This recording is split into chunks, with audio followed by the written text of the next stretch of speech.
भारताचा 80वा स्वातंत्र्य दिन. सर्वांना स्वातंत्र्य दिनाच्या हार्दिक शुभेच्छा. ना त्यांचे हात सत्तेने बांधले जाऊ शकत, ना त्यांचे तोंड पैशाने बंद केले जाऊ शकत. अशा थोर समाजसेविका म्हणजे मेघताई पाटकर होत. नर्मदा खोऱ्याचे आवाज म्हणून त्या ओळखल्या जातात. गुजरातमध्ये सरदार घराण्यामुळे स्थापित होणाऱ्या 37,000 गावांच्या लोकांसाठी गेली 22 वर्ष आंदोलन सुरू केले आहे.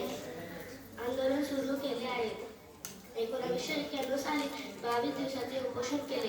अनेक वेळा जेलमध्ये गेल्या तरी सुद्धा मोडेल पण वाकणार नाही या जिद्दाने मेघताई उपोषण मोर्चा हत्येच्या या मार्गाने झुंजतच आहे.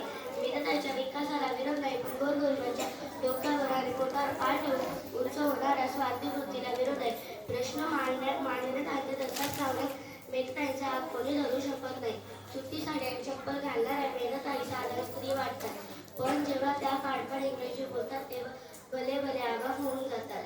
त्यांच्या भाषणासाठी हजारो लोक जमा होतात. आदिवासी भागात शिक्षण आरोग्य क्षेत्रात मेघताईंनी भरीव कामगिरी केली आहे. आज सुद्धा अन्यायाविरुद्ध त्यांची लढाई सुरू आहे. मेघताईंसाठी एवढेच म्हणेन, मोडेल पण वाकणार नाही जिद्द त्यांची प्रखर. मोडेल पण वाकणार नाही जिद्द त्यांची प्रखर. नर्मदा खोऱ्याचा